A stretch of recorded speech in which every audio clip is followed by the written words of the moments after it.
Chapter 4.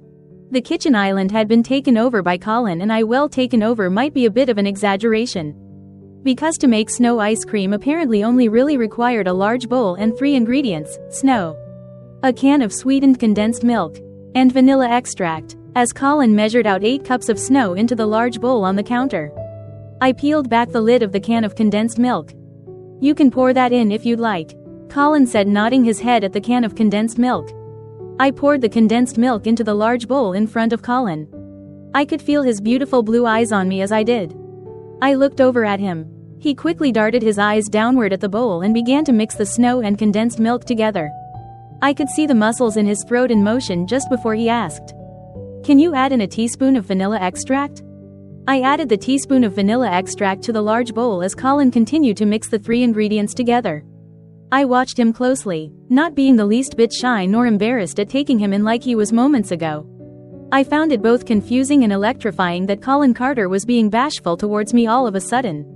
Because Colin Carter was anything but bashful about his opinions and feelings. I thought back to our art history class we had together this past semester. To the very first day of class, our professor had asked the class, "What is the point of art? Why even look at art?" No one wanted to be the first to speak up, but Colin did. Because art has different meanings to different people, just like creating music and writing. Art is an excellent way for someone to express their true feelings. We live in a visual world. Art is everywhere. It's a form of communication. It can express things that language sometimes can't. "Very good. What is your name?" asked the professor. "Colin Carter." I turned around in my seat to get a glimpse of the face, who seemed to have an understanding of art and its continuous connection to the world we live in as I do. Colin Carter. He was very easy on the eyes. I felt my stomach flutter a little as our eyes caught for a moment. Colin gave me a small grin just before I turned quickly back around in my seat. "Colin Carter," the professor repeated. She looked at Colin as if she was studying his face. "My next question for you is, do you have an interest in art?" "Honestly, Professor, I don't. My advisor signed me up for this class because I still needed 3 credit hours of fine arts in order to graduate." She frowned a little in disappointment. "Well, at least you're honest. I'm sure if I had asked the class to raise their hands if they were in this class because they had an interest in art history, more than half the hands would have shot up. The other half of the students that raised their hands would only be worried about getting on my good side for the grade than actually giving a damn about art history." The class laughed in unison. "That should do it," stated Colin, pulling me out of the past. He scooped out the snow ice cream, dishing it out into 4 mason jars, adding spoons to each. I took one of the mason jars and dished out a spoon full of the snow ice cream. "Do you like it?" asked Colin as I put the spoon in my mouth. "It's delicious. Maybe even better than the real thing," I stated, getting another spoonful. Colin took 2 of the mason jars into the living room where his mom and dad were watching TV. Chris had gone to a friend's house. So when Colin returned a moment later, he put the remaining snow ice cream into a smaller container to put into the freezer for Chris. He sat down across from me with his mason jar at the table in the kitchen, a spoonful of ice cream in his mouth. "Will you be taking art history too next semester?"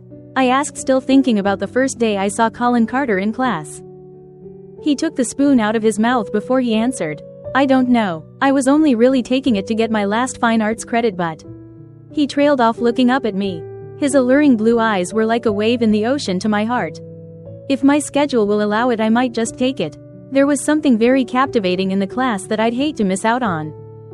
I felt myself blush at his words, knowing full well that the something very captivating in that class was me. "Well, I can say that your charming opinions will surely be missed by all. Especially Professor Holly. Art is up for debate." He shrugged his shoulders. Someone had to liven up the room a bit. We both laughed. "I just realized that I haven't a clue what you're going to school for," I confessed.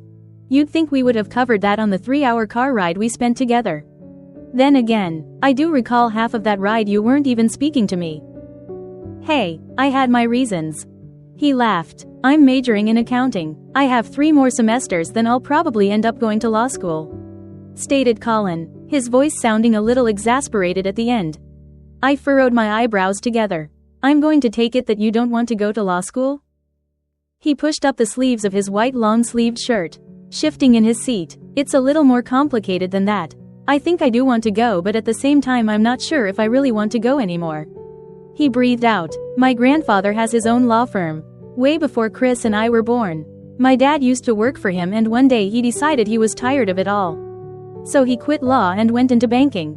Dad said he always liked numbers more than he did arguing cases. My grandfather was furious at first. I think it was more disappointment than anything. I think he always wanted that father and son at law partnership, and when Dad quit, it crushed that dream for him. Ever since I can remember, my grandfather has always coaxed law into my life. It wasn't as though he was saying this is what you are going to do with your life. He was just teaching me to appreciate it more than anything. For a little kid, I oddly found it interesting. I'd go over to my grandparents' house just to watch Law and Order with them. Anyways, I thought about going to law school during my freshman year of college. I told my family the beginning of my sophomore year my plans to go to law school. You should have seen the look on my grandfather's face when he found out. Colin paused in thought, his hand automatically sliding through his dirty blonde tousled hair, making his hair look even more bedhead than before.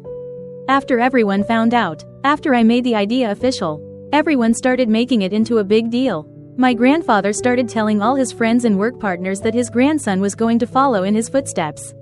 He even started planning out my future for me, telling me how I'll be a partner someday, even down to who he thinks I should marry.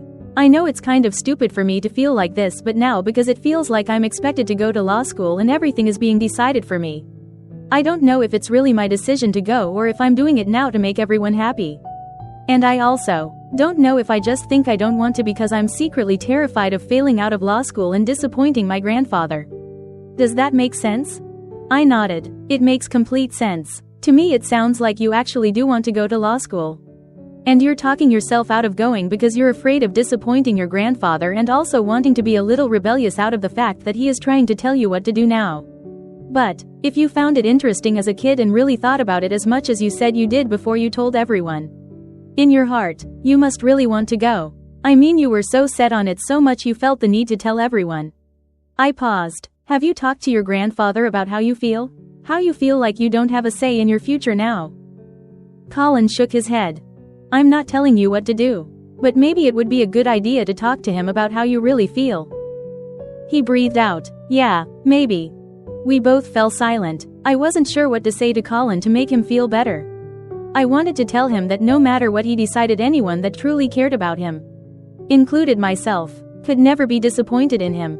I believe in you, Colin Carter, I stated, reaching out across the table to put my hand on his to reassure him as I looked sincerely into his ocean blues. You are a very smart guy and I have faith in you that you will be amazing in law school and pass your bar exam with flying colors.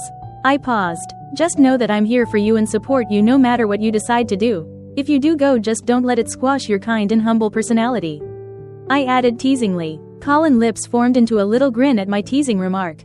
My words must have given Colin the reassurance he needed because his eyes flickered with a sense of hope. Colin abruptly pulled his hand away from mine as he got up out of his chair. He grabbed up our empty mason jars, taking them to the sink.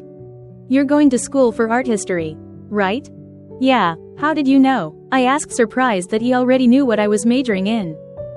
Your psychic ability must be rubbing off on me, he teased, laughing under his breath at himself. No, I actually overheard you the first week of class talking with the two girls that sit beside you what you were majoring in.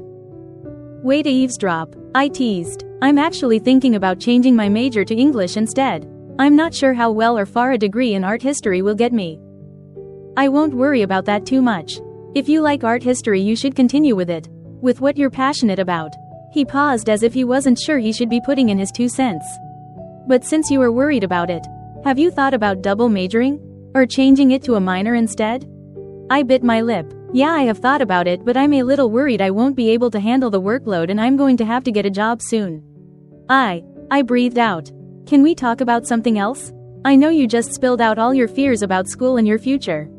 But I really don't want to ruin my Christmas mood by talking about what I should do about school in my future. It gives me anxiety. I just wanted to file it away until at least after the holidays. I just wanted to enjoy the here and now. He nodded. Of course. He walked closer to the kitchen table. Do you want to see my family's prized masterpieces? Since you love art so much. He smirked, with a semi-weird face, making me laugh. Duh, I stated, making a funny face, getting up from my seat. Colin took me upstairs into their little loft study area. Are they not the most beautiful self-portraits you've ever laid your eyes on? He asked, showing off the 2 framed artworks on the wall above the 2 study desks. The one drawing was a weird long oval-looking figure wrapped in white cloth like a hot dog mummy. The other was of a blue fish that appeared to be upside down. Wow, we've got some real Picassos here, I teased. Is this drawing supposed to be upside down? I asked, pointing to the framed drawing. He chuckled. Yeah, that's how I envisioned my self-portrait. Don't diss my masterpiece. You were the one that said art is up for debate. I tried my hardest to cover up my laughter with a cough. I've got to get you out of this room before you break my fragile little art heart into 1,000 pieces. He started walking towards the door. I'm not laughing at you, I'm laughing with you. Sure you are, he muttered, eyeing me with a small smirk. I hope it's okay that we watch the movies in my room? He asked, turning to face me as we made our way back out into the hallway. Since Mom and Dad are watching TV in the living room and I'd hate to have to use my laptop when I have a perfectly good TV in my room. He ranted. Yeah, that's fine, I said. He smiled, turning to head towards his room. Realizing he didn't have the Christmas movies, he left to go back downstairs to retrieve them. He returned a few minutes later with a stack of Christmas movies for us to watch.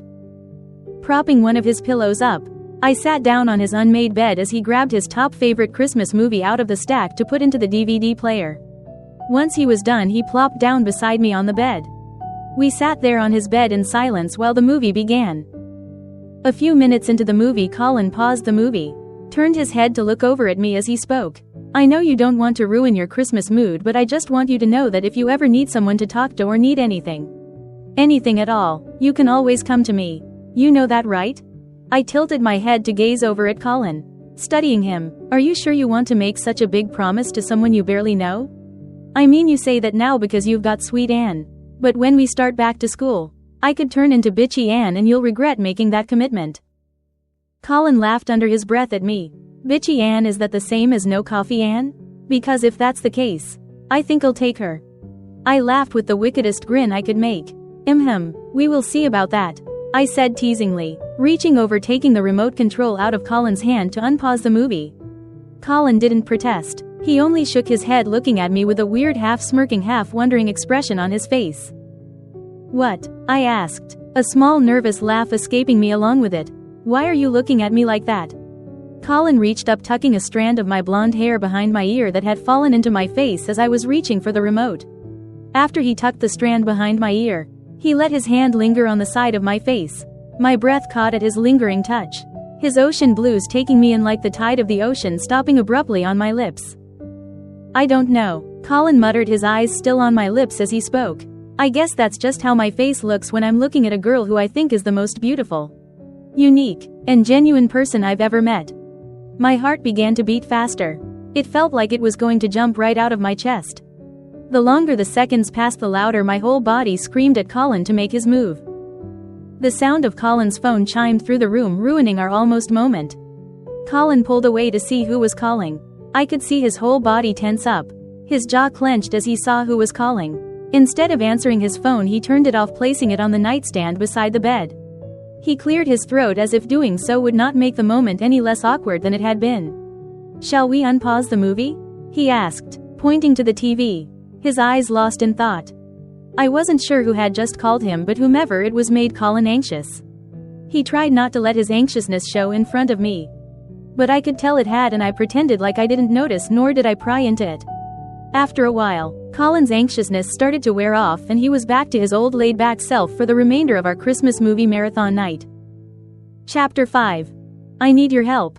Looking down at the text message I just sent Colin, I bit my lip as I waited for Colin to either reply to my message or dart across the hall from his bedroom into the guest room, where I had been getting ready for Colin's grandfather's Christmas Eve party tonight.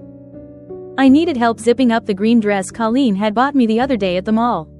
I really didn't want to rely on Colin for help, but it was either texting him for his help or waiting until someone came up to the room to see what was taking me so long to get ready. Colin had been acting a little weird all day. Granted, I didn't see him much today, but the little time I did see him, he seemed a little off. When I woke this morning, Colin was gone. Gone from beside me on the bed. Gone from the house. No one knew where he ran off to for several hours. when Colin finally came home in the early evening, just in time to get ready for the party. Colleen asked him where he had been all day and he told her that he was at Matt's house all day. I wasn't sure if Colin was acting weird because of the phone call he had gotten last night or because we fell asleep together watching the Christmas movies. I tried not to dwell on it, but it was hard not to when all my thoughts were consumed with Colin and how he felt about me. How he felt about us, if there even was such a thing. I turned at the sound of a knock on the door to see Colin bursting through the door with a concerned look on his face. "What's wrong?" he asked. He was wearing black dress pants and a white dress shirt. The shirt was unbuttoned, exposing his sculpted torso and those glorious rock-hard abs. "Nothing," I muttered, pulling my eyes away from his torso to look at his face. Our eyes met. "I just need your help zipping up my dress." Colin's expression was no longer hard with concern. His eyes took me in as if he just realized I was wearing the green dress. I walked towards him with one of my hands awkwardly holding up the dress, turning as I approached him. Colin took another step closer to me. I could hear his breath catch as he brushed my long wavy blonde hair out of his way. He placed his hand on my lower back as he began to zip up the dress. The heat radiated off his hand through the dress, burning my skin. I could still feel the heat of his touch as I turned to face him again. "Thank you," I said with a warm smile. Colin didn't speak, only nodded as if to say no problem. "What do you think?" I asked, twirling to show of the dress. The space between Colin and I felt a little off, but I was trying my hardest not to notice it. Colin reached out and grabbed my arm to pull me close. His eyes searched mine as he brushed a strand of my hair out of my face. "Beautiful," he muttered, his voice almost lost in his throat. He swallowed. "But I think it's missing something." He dropped my hand as he walked out of the room without another word, returning a few minutes later with a little white box.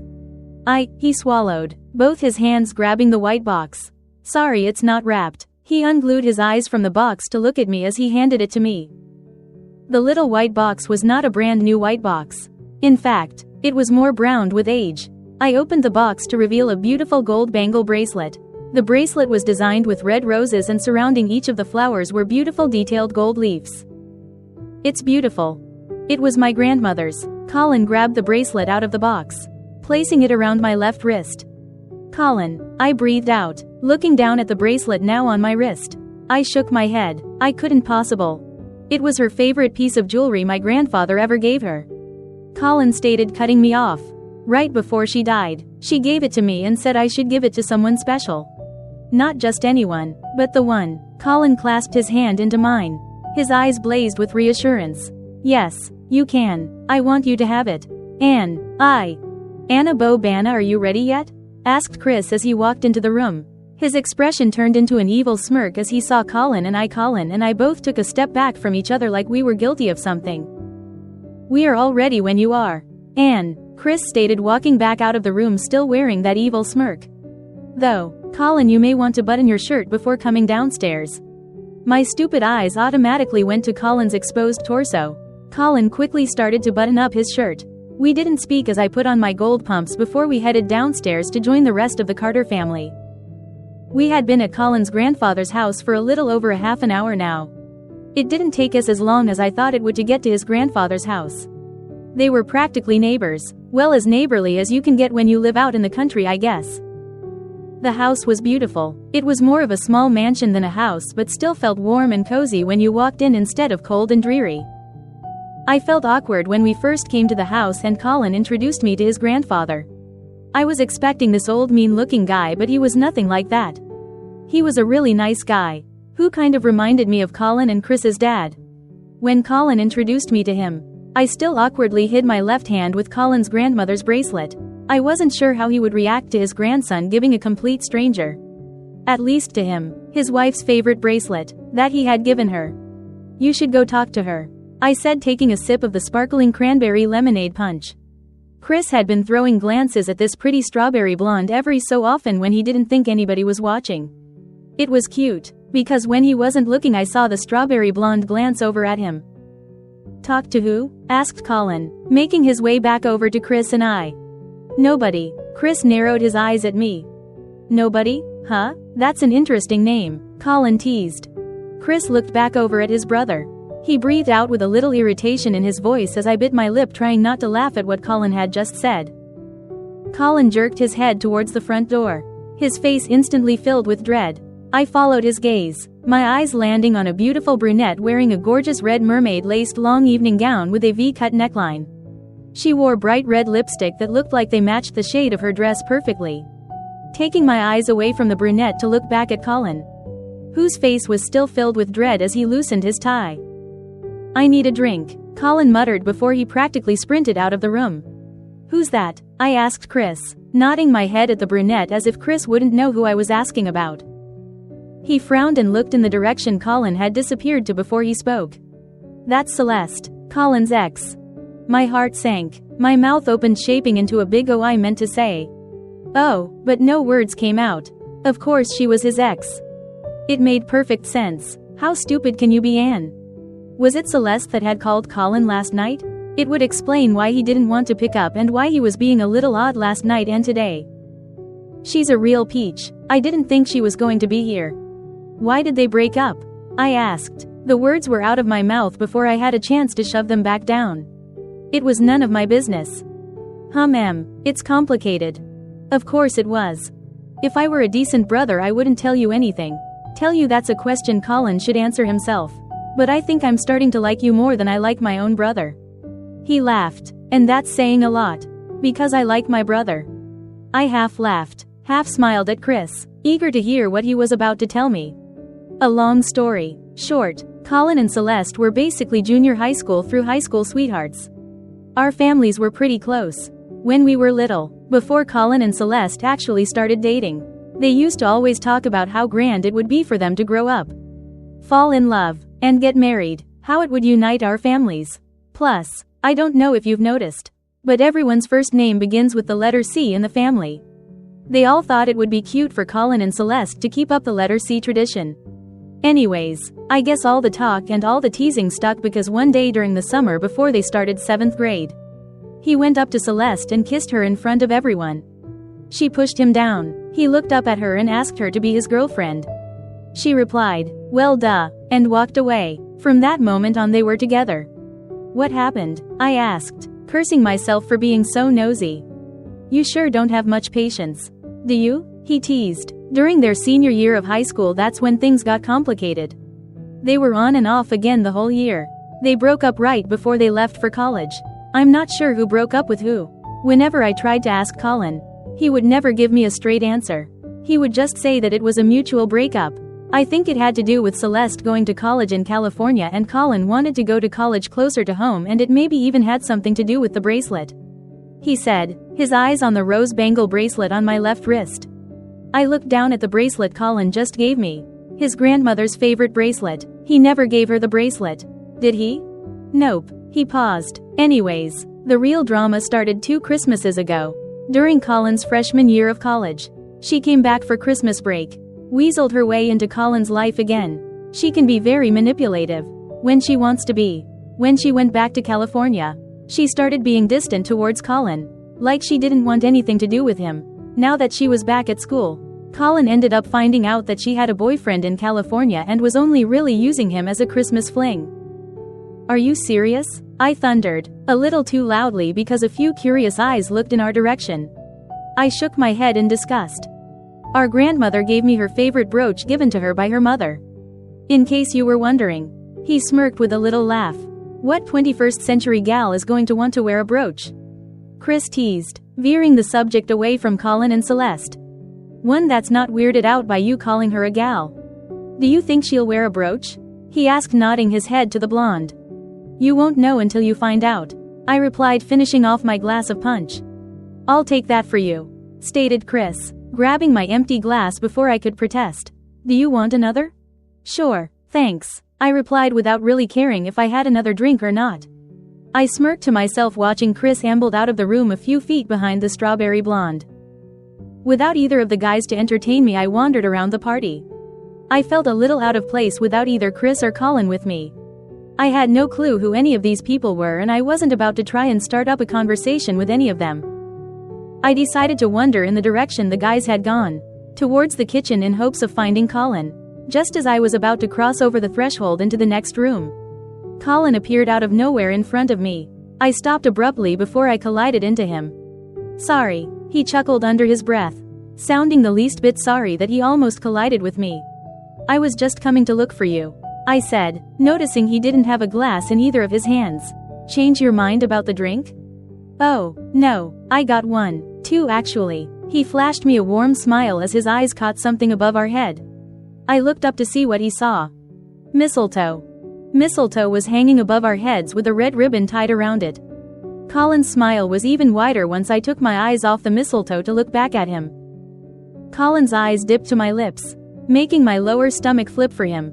You're not going to leave a girl unkissed under the mistletoe, are you? I wouldn't dream of it. He grabbed my lower back, pulling me into him, his other hand cupping the side of my face as his lips brushed mine softly at first, then more hard. Pressing more into the kiss, Colin went. His lips were warm, his mouth was warm, and he tasted like cranberries and whiskey. Without caring that everyone at the party was watching us, I grabbed the back of his neck with my left hand. The rose bangle bracelet fell further down my left arm, as I intertwined my fingers into his hair, pulling him more into the kiss. Someone nearby cleared their throat, pulling me out of our moment. Colin. Colin pulled away, looking over his right shoulder towards the voice. The voice of his grandfather. I could see the muscles in Colin's throat move as he swallowed. Can I speak with you for a moment? He stated more than asked. Colin nodded his head. He numbly looked back at me with a blank expression before he walked towards his grandfather. I pulled my hand to my lips as I watched him disappear out of the room. After a few seconds, I turned to walk out of the room, only making it a few feet away. Well, that was awkward to watch, stated a cold voice belonging to Celeste. It's Anne, right? A fake smile appeared across her face. I found myself nodding at her words. Celeste was very beautiful. Seeing her up close, I could see that she had that beautiful bitch look about her. Poor Anne. Poor sweet Anne. Did you really think Colin Carter would fall for a girl who can't even afford a plane ticket home for Christmas, did you? I stared blankly at her. How in the world did she know that I couldn't afford a plane ticket home for Christmas? What makes you such an expert in knowing what Colin wants? I suppose you think you are the perfect example of the type of girl Colin should be with. I snarled. There's a reason why you're his ex. I kept my evil glare on her. Her eyes flickered with dullness as they peered at me with a displeased look, making her mouth open as if she just tasted something she disliked. She gave me the once-over. Her eyes lingered on the rose bangle bracelet on my left wrist. When did he give this to you? She asked, grabbing a hold of my wrist. I pulled away from her. That's none of your business. She glared at me. He doesn't really like you. He's only charming you because he doesn't want to be alone for Christmas. Trust me, I know Colin. He hates being alone. I could feel hurt, annoyance, and anger start to build more and more the longer I stood there with Celeste. I counted to 3 in my head, telling myself to stay calm and cool in front of her. Don't you dare cry. You knew him, I hissed, stressing the word knew as I spoke, gritting my teeth. Is everything all right over here? Asked Chris, throwing a glance from Celeste then back to me. Yeah, everything is just peachy, I stated, putting on my best fake smile I could possibly display on my face before I dashed away from them. I knew Colin had to have an ex, but it never crossed my mind that I'd have to deal with that shit. I felt like I couldn't breathe. Whether it was from holding a poker face for so long and not letting my emotions show in front of Celeste, or if it was from her actual words about Colin not really liking me. He called me beautiful, unique, and genuine. He gave me his grandmother's bracelet that was meant only for someone special. Not just anyone, but the one. And he just freaking kissed me under the mistletoe. He wouldn't do and say those things if he didn't mean them. But what if he really is just charming me because he didn't want to be alone for Christmas? I recalled his words he had said to me in the truck. I would hate to be alone on Christmas. I wouldn't even want to chuck that on my worst enemy. That's why I invited you to come home with me for Christmas. Because that's one of my biggest fears.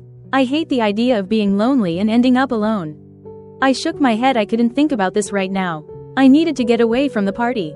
I started up the stairs just as I heard my nickname. Anna Banana, are you okay? Asked Chris, coming up from behind me. I turned to face him. Yeah, I just need to use the bathroom, I said, putting on my second fake smile of the evening. Chris frowned. You sure? He asked, gently grabbing a hold of my arm. I heard everything Celeste said to you. I nodded. Yeah, I'm fine, I said, cutting him off. I flashed the third fake smile of the evening. Like I said, I just need to use the bathroom. He eyed me as if he didn't believe a word I just said. He breathed out. The closest bathroom is the fourth door to your left. Thanks, I muttered, climbing the stairs to the second floor without looking back. Chapter 6. Once safely in the bathroom, I let my poker face fall to the floor, crashing into a million pieces. Rushing to the small window in the bathroom, unlocking it to push it up vigorously, letting the crisp, cold air in, I took a deep breath, filling my lungs with the wintry air. I felt like crying, but no tears would come. The wintry landscape was so peaceful. Thick snowflakes were starting to fall again. Looking out the window at the beautiful snow-covered backyard, the Christmas lights shining underneath the snow on the evergreen and the Christmas lights that lined the patio made me feel a little better. I was finally going to have my first real white Christmas. The thought of having my first real white Christmas made me miss my family. The emptiness started to sink in again. I reached into my purse for my phone to call my sister. Kate. Maybe Kate could help me figure out what the heck was going on and how I should deal with it, because I sure as heck didn't know what to think. But that's not true, said a voice in my head that echoed my thoughts. I frowned, knowing full well that deep down inside of me I knew Colin wasn't just messing with me. He wasn't just charming me because he didn't want to be alone for Christmas. Celeste was just using Colin's fear of being alone to her advantage. Her ammo to start a fight between us. I despised her even more. After several rings, Kate's phone went to voicemail. I clicked my phone off without bothering to leave her a voicemail. Why ruin her Christmas Eve with my unnecessary and unwanted drama if I didn't need to? Throwing my phone back into my purse as I walked over to the bathroom sink. Setting my purse down on the counter, I looked at my reflection in the mirror. The stupid eyeliner around my bottom lids of my eyes had smeared a little, making me look as if I had been crying. I hated this new all-day eyeliner I had picked up last month. It never seemed to last. I did my best to fix my eyeliner smudge so I didn't look like a raccoon. Knock, knock, knock. I swallowed. 1 second, I replied to the person behind the bathroom door. I tried to make myself sound normal, but my voice still came out in a half cry. Anne, it's me, Colin. My stomach did a weird flip hearing his voice muffled outside the door. I didn't say anything. I waited for him to speak again. Anne. I loved the sound of my name in his mouth even when it was being muffled by the bathroom door. Chris told me what happened. Can I come in? Of course Chris told him. Like I would be able to get away with pretending like Colin's ex didn't just try to intimidate me. I really just wanted to be able to compose myself for a few minutes in the bathroom and be able to go back downstairs to the lovely Christmas Eve party with a bunch of strangers and pretend like it didn't happen. But no, Chris had to tell Colin. That's what brothers do. I would have done the same for my siblings. I walked to the bathroom door to unlock it. I stepped back as Colin helped himself into the bathroom, closing and locking the door behind him. My eyes lingered on the locked door, not wanting to look up at Colin. I'm sorry, he swallowed. I didn't think she was going to be here. I should have told you about her. He's telling me he's sorry for not telling me about his ex-girlfriend? Why isn't he telling me he's sorry for kissing me under the mistletoe and running off without uttering a single word? I put my hand on his chest, stopping him. I shook my head as I finally looked up at him. You shouldn't be sorry for that. We've only really known each other for what? 4 days now. Why should you have told me anything about her? Because I like you and to at least give you a heads up of what you might have to deal with. But she wasn't supposed to be here. Cody said she was going to be in Aspen for Christmas. He finished off the cranberry whiskey he had in his hand. He placed the empty glass on the counter.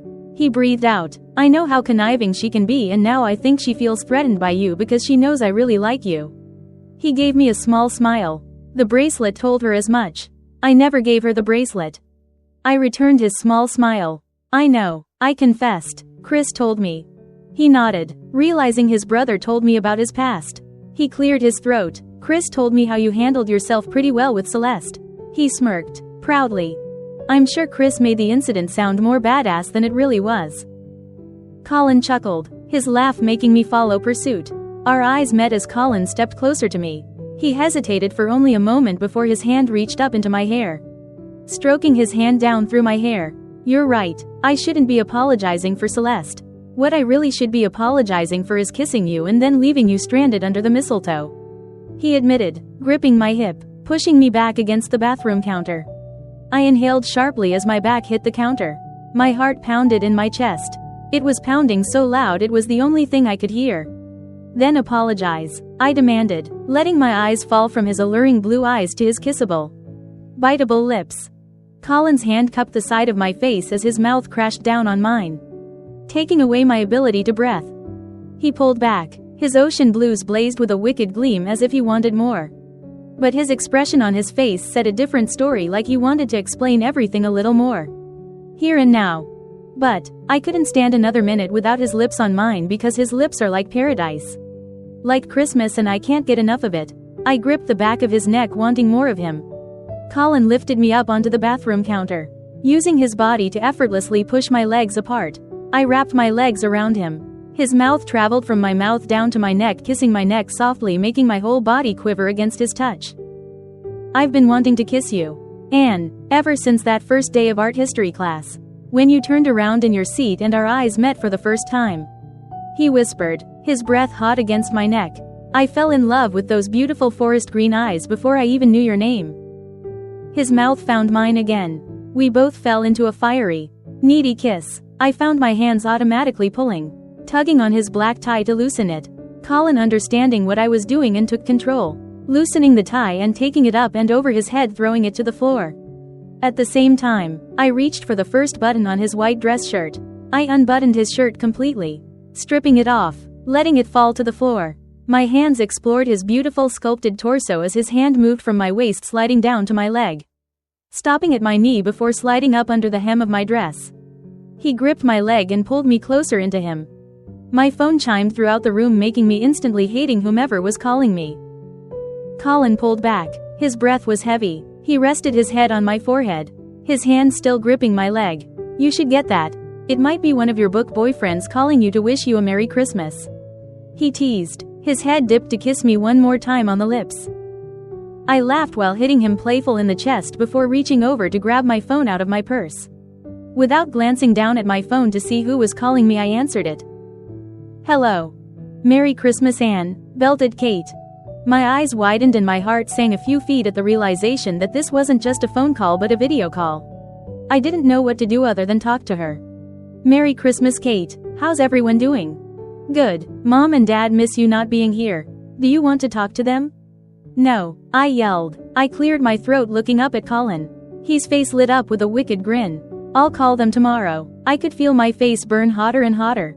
I should have looked at my phone before answering. I should have not answered my phone. Who's that? Asked Kate with her eyebrow raised. I cursed myself even more. Kate could see Colin's reflection in the mirror. I am such an idiot. Colin stood there, trying not to laugh at me. He folded his arms, giving me a look as if to say, yeah, who am I, Anne? Huh, that's Colin Carter, was all I could say. I wasn't really sure what to call him. Is that who you went home with for Christmas break? I can see why. He's hot. You know he can hear you, right? You know I can see that you two are in the bathroom together and he has his shirt off, right? Colin laughed, grabbing the phone out of my hands. He leaned up against the counter beside me, his hand stretched out so that Kate could see the both of us in the screen. Hey Kate, it's nice to meet you. Yeah, it's nice to meet you, too. Kate looked between Colin and I. Mom and Dad are going to freak when they find out that the school friend you went home with is a guy. Kate stated, making air quotes when she said school friend.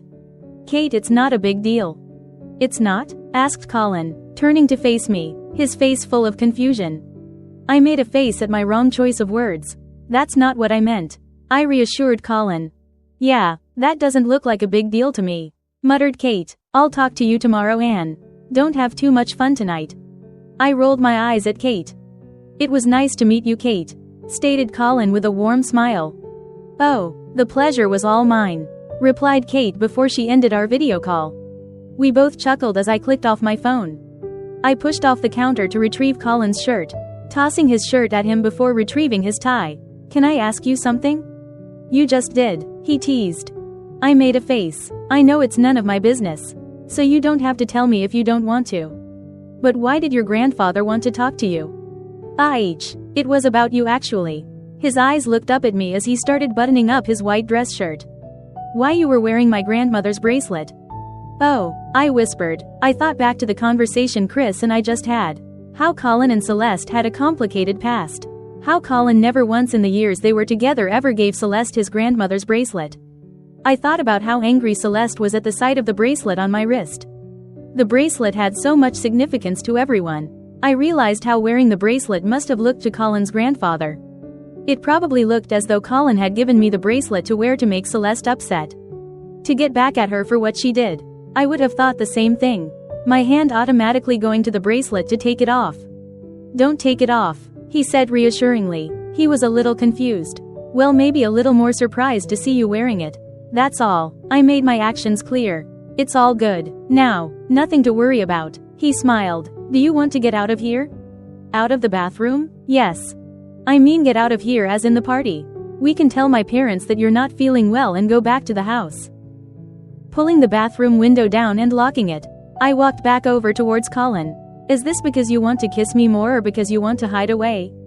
I asked, with a raised eyebrow as I put his tie back around his neck.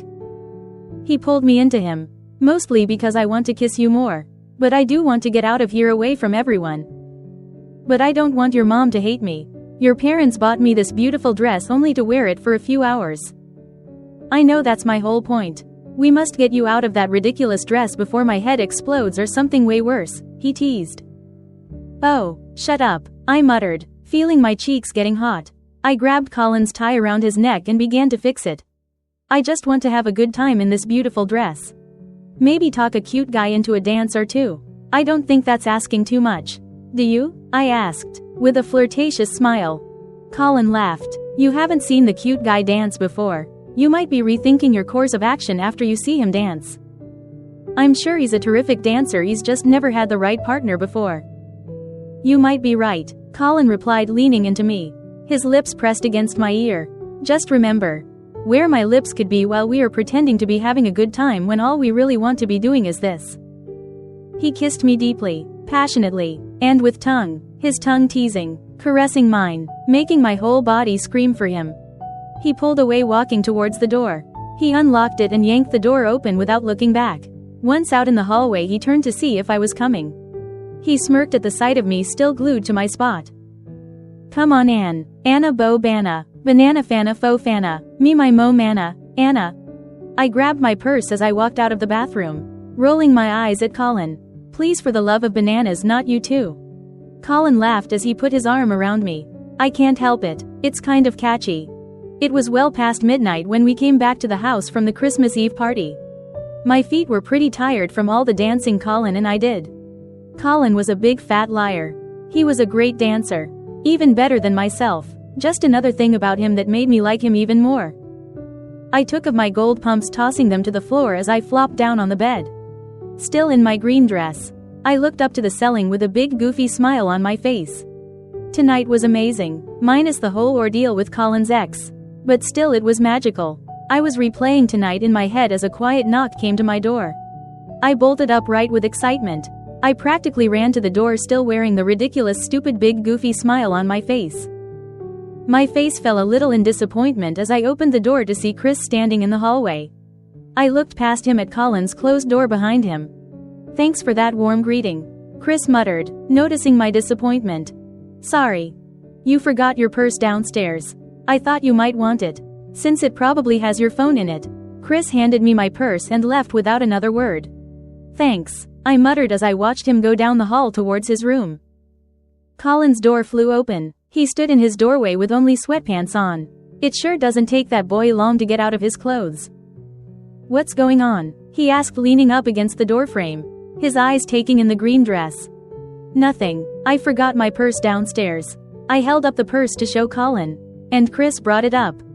He nodded, taking a step forward out into the hallway, shutting his door in the process.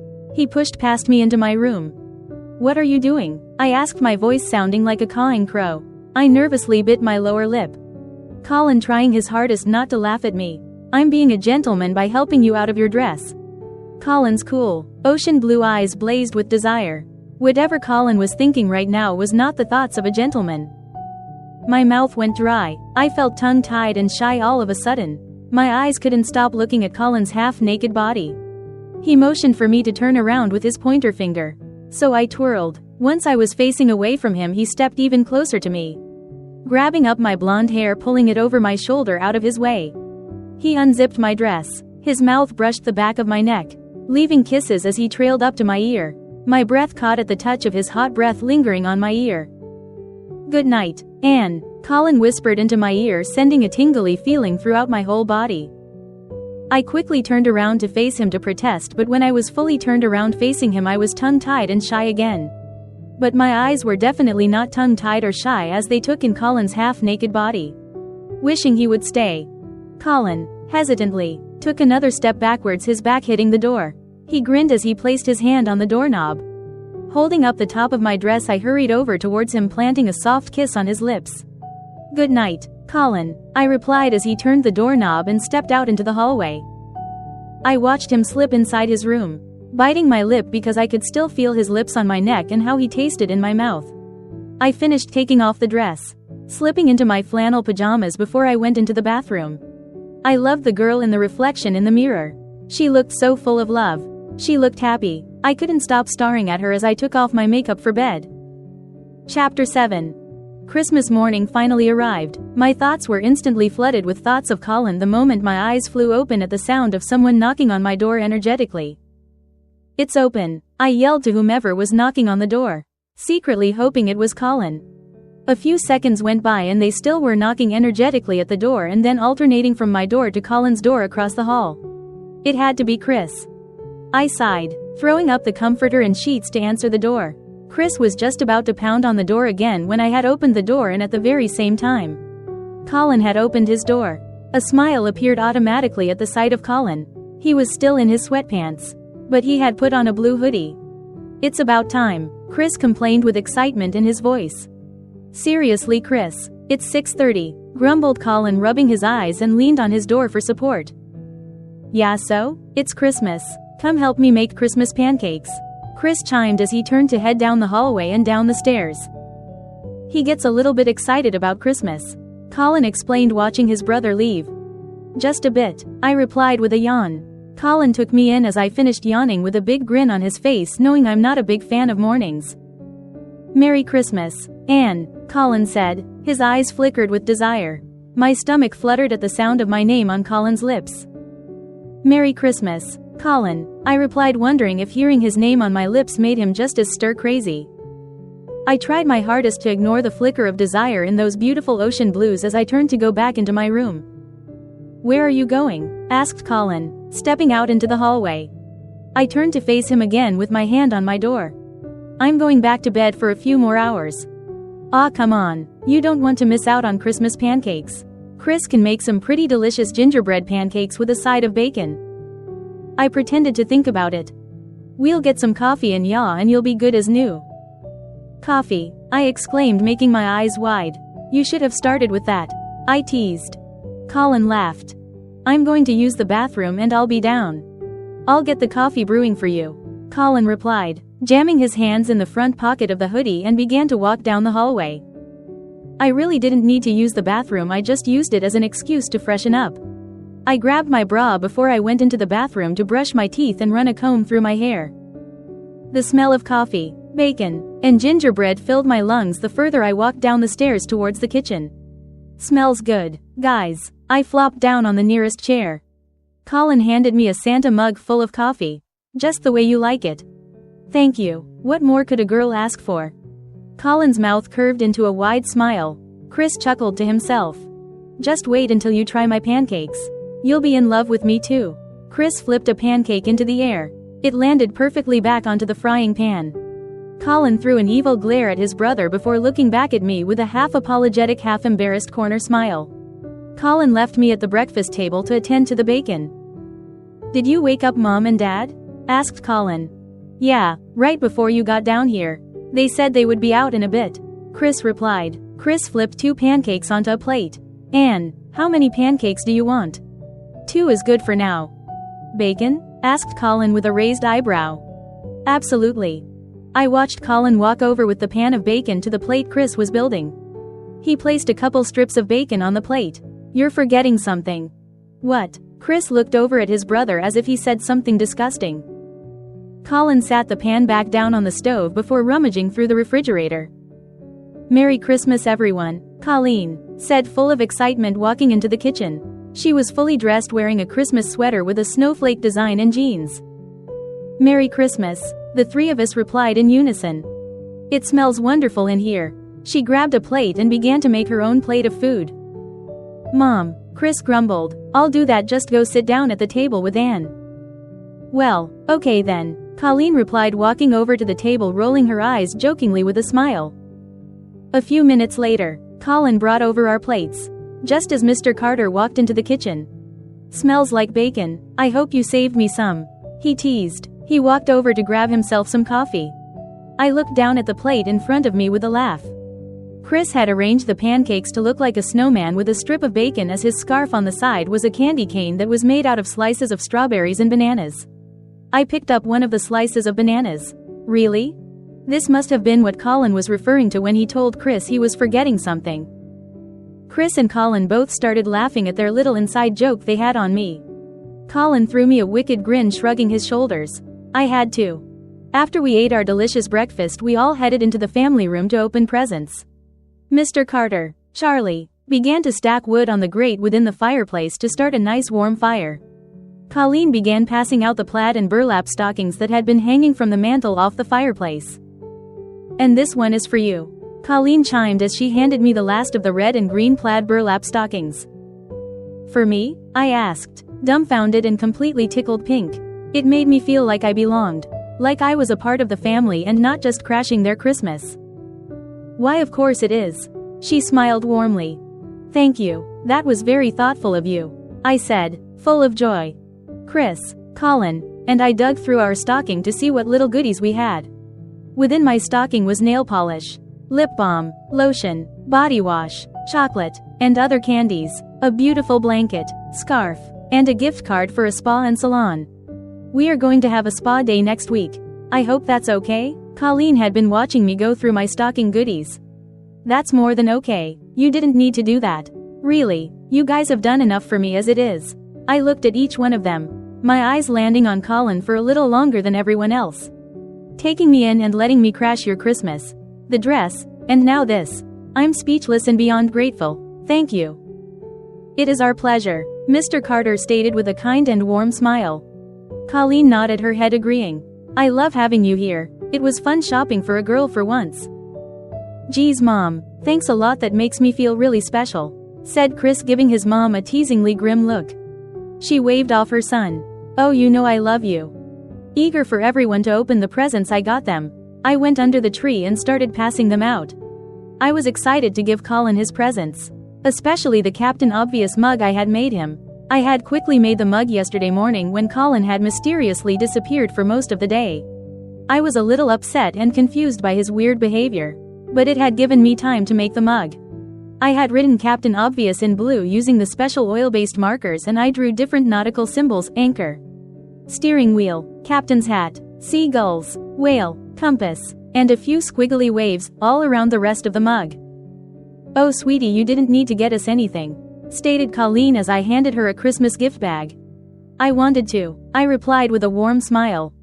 I handed Chris his present last. What the hell is this? Asked Chris with his face scrunched up in confusion. We had an agreement. Chris, snapped Colin, displaced at Chris's choice of words. I laughed. I know, and I've stuck to that agreement. He shook his head at me as he opened his present, and I held back a chuckle watching him open his present. When he finally opened the box, his face was even more scrunched up in confusion than before. Anna Banana, there is nothing in this box. You said you wanting nothing for Christmas, I said, shrugging my shoulders. Everyone busted out in laughter. Touché, Anna Banana, Chris said with a chuckle. Without opening my presents, Colin set them aside on the couch and walked over to the Christmas tree. He passed out his presents to everyone. Once he was done handing out his presents, he watched me from the corner of his eye as I opened his present. Colin had already given me the seashell, driftwood, Christmas, and his grandmother's rose bangle bracelet. What else could he possibly give me? I suddenly felt like my Christmas present for Colin were ridiculous and would never stand up to his thoughtful presents, especially his grandmother's bracelet. Reaching into the Christmas bag, I pulled out a travel-size coffee cup that said, "I'm sorry for what I said to you before I had my coffee," and a card. I laughed, looking over at Colin. He nodded his head, opened the card. Inside of the card was a gift card to the bookstore and a note from Colin. To my book goddess. I wasn't sure what to get you and I knew I wouldn't be able to pick out the right book boyfriend for you. So I figured I'd let you choose him yourself. I, also, figured we could go on a nice, long, romantic walk through the book aisles next week. Merry Christmas, Anne. Love. Colin. My mind was racing as I looked down at the word love. I couldn't get past the fact that Colin had written, love. Colin. My heart swelled at the thought of Colin actually having those kind of feelings for me. I wasn't sure if I loved Colin. It had been only a few days. But I did know that I really liked him and that I had felt nothing but love since I'd been with him and his family. Since I'd come home with him for Christmas. I looked over at Colin realizing that I had a huge smile across my face the whole time. Thank you, Colin, it's perfect, my favorite kind of walk. He threw me a wicked grin. Open your present, I added demandingly. Without protesting he unwrapped his presents. His face beamed with excitement as he unwrapped the camouflage hat. Awesome, I was needing a new one. I smiled, looking over at Chris. Good call, Chris. Chris had a pleased look on his face. Colin continued to open his second present, the Captain Obvious mug. The moment he realized what it was he began to laugh. Apparently great minds think alike. He chuckled, referring to the fact that we both had given each other coffee mugs that were references to what we had said to each other the day at the bookstore when he had invited me to come home with him for Christmas. Everyone besides Colin and I were completely confused. So Colin explained the Captain Obvious mug and the travel mug he had gotten me. Feeling a little homesick, I excused myself from the living room to call home. It was my mom who answered the phone. As much as I was feeling homesick and missing my Sandy Christmas, I knew my mom had to be feeling a little down this Christmas. Out of us 5 kids, Kate was the only one who was able to come home for Christmas. It helped that she only lived 20 minutes from Mom and Dad. Merry Christmas, Anne. I'm so glad you called. I was afraid you weren't going to call. I still haven't heard from your brothers yet. Merry Christmas. I miss you. Of course I was going to call. I can't believe you'd think I wasn't going to call you. I miss you more. It's just not the same here without you. I know it's weird not being home for Christmas. How's Kate and Dad? Is Dad driving you crazy yet? I asked jokingly. Everyone is good. We are all here sitting on the deck out back. I could hear my sister in the background. Kate says you should call her cell phone so we can do a video call instead. Kate sure did like her video call. All right, give me a minute and I'll video call you back. Okay, sweetie. I hung up the phone and tapped the video call button next to Kate's name. After talking to my mom, Dad, and Kate for a good 20 minutes, I texted my brothers Merry Christmas and told them if they knew what was good for them that they would call Mom. I was the youngest, but I could take them. Tossing my phone on the bed with a sigh, I got up from the bed to get a hot shower and get ready for the day. Just as I made it to the bathroom door, my phone started to blow up. There were 2 text messages. It was a text message reply from Dax telling me Merry Christmas and for me to chill out that he was getting to it. The second was from Colin. Colin, was my present that bad that you had to hide from me?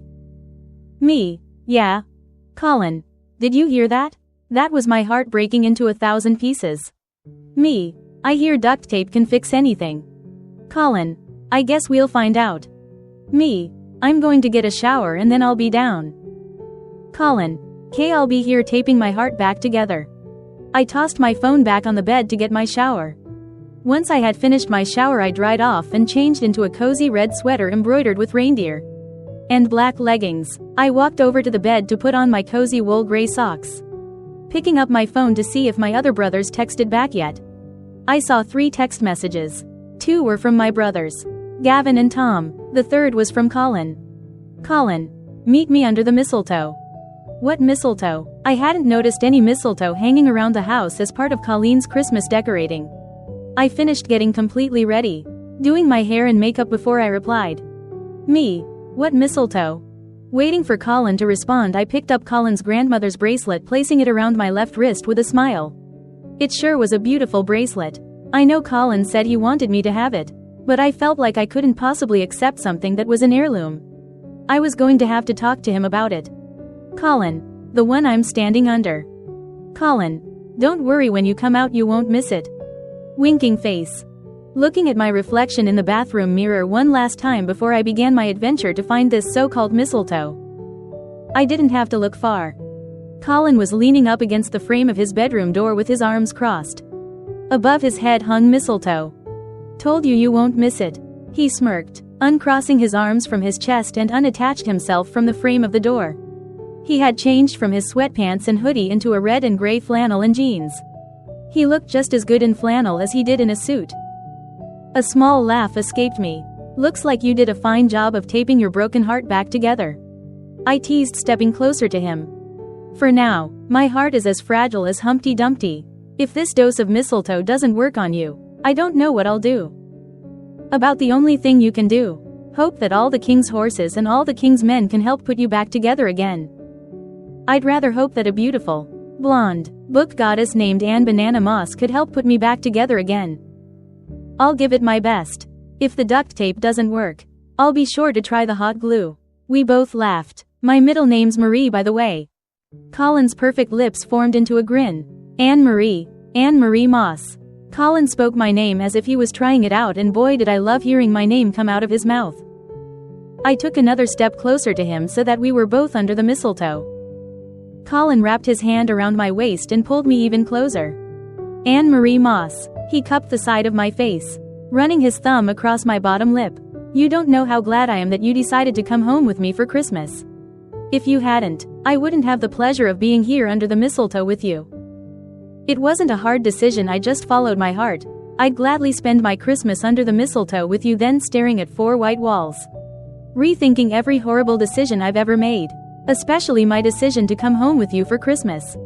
He laughed under his breath, dipping his head so that his mouth could crash down on mine. The soft, hard kiss sent a tingly sensation throughout my body. He kissed me again and again until we both had to pull away to get our breath. You don't know how much you've made this Christmas that much more Christmassy. He said, drawing a deep breath. He shook his head. That probably doesn't make any sense. I rested my hand on his shoulder, looking into his ocean blue eyes. No, it does. It makes perfect sense because I feel it too. I swallowed. Being here with you for Christmas makes me feel the magicalness of Christmas. Then again, it could just be the snow. I teased. There goes another crack in my heart. Colin placed his hand on his heart, making a pretend hurt expression. I wrapped my hand around his shoulder, pulling him closer to me as my lips met his lips. Intertwining my fingers into his hair, pulling him even closer into my mouth. Sliding my tongue into his mouth, caressing his tongue playfully. He gripped my waist a little harder. I pulled back, looking into his eyes. His eyes were full of a burning desire as he tried to catch his breath. Does that help? I asked, a little bit out of breath. So much better than duct tape. He breathed, leaning his head against my forehead. Chapter 8. Honey glazed ham bubbling in the oven filled the kitchen with its sweet, delicious aroma all afternoon. The Carter family was hosting a casual Christmas dinner party later tonight, and I had been helping Colleen in the kitchen all afternoon with whatever she needed help with. Songs of Christmas were playing in the background as I finished arranging the cranberry cheese spread. Is there anything else you need me to do? I asked, watching Colleen rearrange a cookie platter for the second time. I think that will do it, she said, throwing me a big smile, placing her hand on her hips, looking around the kitchen at the arrangement of food, plates, silverware, and drinks. Thank you for all your help. No problem. I'm used to helping my mother out in the kitchen at Thanksgiving and Christmas, so I was happy to help. She nodded. We'll nominate Colin and Chris for cleanup crew later, and we'll be able to sit by the fire with a nice glass of eggnog and let them do all the hard work. Sounds like a wonderful idea. Colleen shook her head at the sound of the doorbell ringing. I bet you $5 that's the Murphys. They're always early. It seems like every year the Murphys arrive earlier and earlier. Colleen took her apron off and placed it on a hook on the inside of the pantry door. Just as she left the kitchen to answer the door, she turned and said, Do me a favor and tell the boys they can come out of hiding now. I laughed. Will do. I found the guys upstairs in Chris's room playing a new video game Chris had gotten for Christmas. I plopped down beside Colin on the bed, watching Chris's video game character go on some epic quest. Was that the Murphys at the door? They are always early, Chris asked as he paused the game to look over at us from the black gaming chair. I think so. If it's not, your mom owes me $5. They laughed. Do you want to play? Asked Chris, offering me the controller. Yeah, maybe Anne will have a better shot at retrieving the ghost gem than you've been having. I reached over to retrieve the controller out of Chris's hand. All right, tell me what I have to do, I said, looking from Chris to Colin. Chris explained the plot of the game before Colin leaned closer into me to show me what each of the buttons on the controller were used for.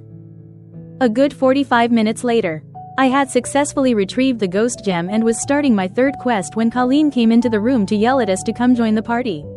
Saving the game, the three of us ambled downstairs to join the party. It was a semi-small gathering of 15 to 20 of the Carters' closest family and friends and was less intimidating than last night's Christmas party. Colin had started introducing me to a few of his family members on his mother's side. Aunt Jen, Uncle Mike, this is Ann Moss. And this is my mom's younger sister Jen and her husband Mike. Those three rascals over there. He pointed to three boys in the corner of the family room playing with what had to be new Christmas toys. Are their sons, Henry, Nate, and Caleb. I smiled. It's nice to meet you both. Jen's face brightened with a big smile. Mike nodded his head. Nice to meet you. Is this your new girlfriend, Colin? Asked Jen. That's a very good question, Jen. A very good question. Colin looked over at me with a puzzled look as if he was unsure how to answer. Anne's just a friend from school. At Colin's words, I felt my heart tighten, dropping a little in disappointment. Friends, there's your answer. Anne, I secretly hated the word friend now. I couldn't possibly be just a friend to Colin. You don't go around kissing your friends under mistletoe. Oh, Jen said with a little disappointment in her voice. Her eyes glanced over at her three boys. I did the same. The one boy, who I think was Nate, was fighting with one of the other boys. He was trying to take the toy aggressively out of the other's hand. Nate. Mike looked over at the boys at the sound of Jen yelling the one boy's name. Jen's gaze turned back to Colin and I as Mike walked over to the boys to see what was going on. You're not from around here? No, I'm from Florida. I couldn't make it home for Christmas and Colin was kind enough to invite me to come home with him for Christmas.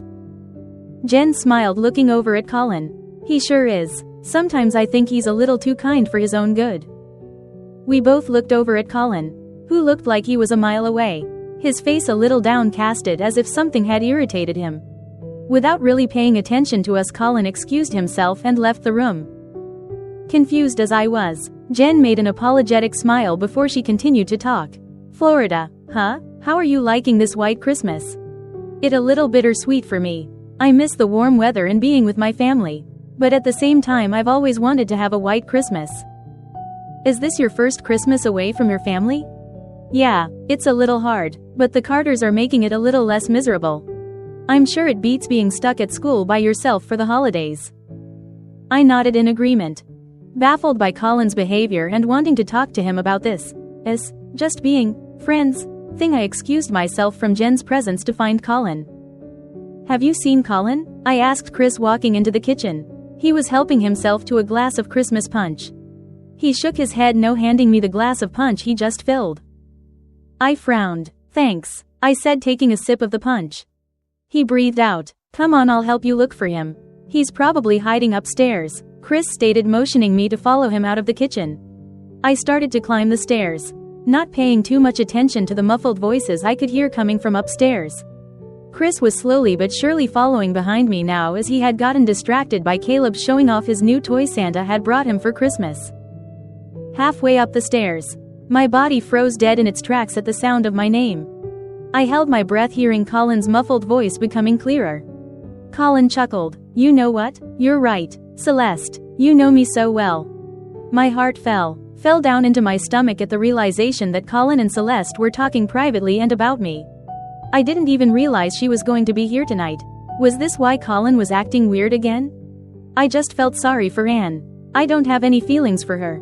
Colin continued. I just didn't want to be alone for Christmas.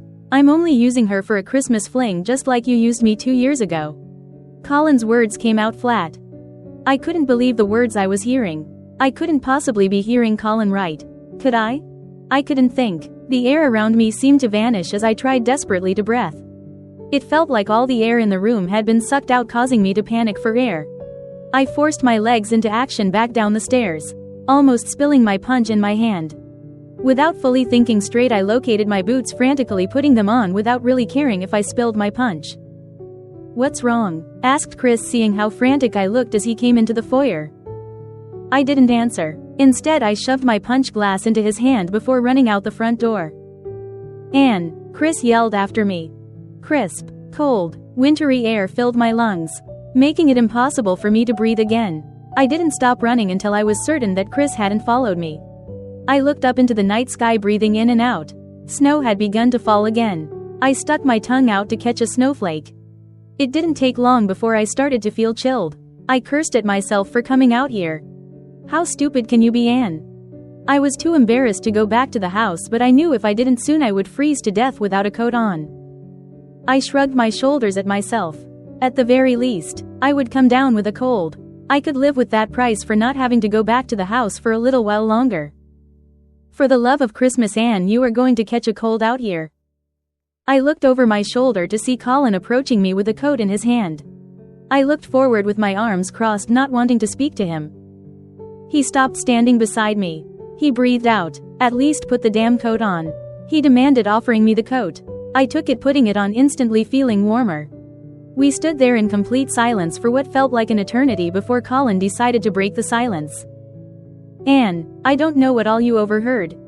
What if you knew what all I overheard? You'd be able to downplay it so you could continue to play with my heart for the remainder of Christmas break? Then what? We'd go back to school and you'd act like nothing ever happened between us? Did you even mean any of the things you said to me, or was it all just bait? His breath caught as if my words cut deep. Anne, he swallowed, running his hand through his hair. Don't talk like that. You know that's not true. That's not me. I meant every word I said to you. I would never do that to you. What you overheard, I didn't mean it, not like you think I did. It was just a jab at Celeste to say that I'm not her. I know it was wrong of me to do it, but she was just frustrating me and it just came out. I continued to look straight again. Your words didn't hurt Celeste. They hurt me, I muttered. I know they did, and I'm beyond sorry for what I said. But I didn't mean them. They were empty words. You have to believe me. I would never play with someone's heart like that. Definitely not yours, and even if I did, I would never be so heartless to use my grandmother's favorite bracelet as bait. I nodded. Anne, just so it's clear as ice, I don't have any feelings for Celeste. First loves are really hard to get rid of. They get under your skin and stay with you like a bad tattoo. But what we had and what we were is in the past. I fully realized that 2 years ago. I think it was always there in the back of my mind. She wasn't what I wanted. Not even close. I was just comfortable with her. Didn't know anything else, and maybe even afraid of ending up alone. Which is why I never bothered to give her the bracelet. I don't have feelings for her. But I do have feelings for you. I felt like such an idiot for what I had just thought. For saying what I just said to Colin. Knowing in my heart of hearts Colin wasn't the type of guy to throw someone's heart around like it was a football. I'm sorry, I muttered. Earlier you only addressed me as your friend. Not your girlfriend. Not that I think I'm your girlfriend or anything. I mean, if you want me to be. I shook my head. Then, when I heard you say you didn't have feelings for me, that you were just using me, my mind jumped to conclusions without thinking clearly. It's okay, I would have jumped the gun too. That's what happens when you're in love. A small chuckle escaped him. I love you. He shook his head. You know what I love about you, Anne Moss? I love that you are confident but not overly confident. That you are not like any other girl that I have ever met.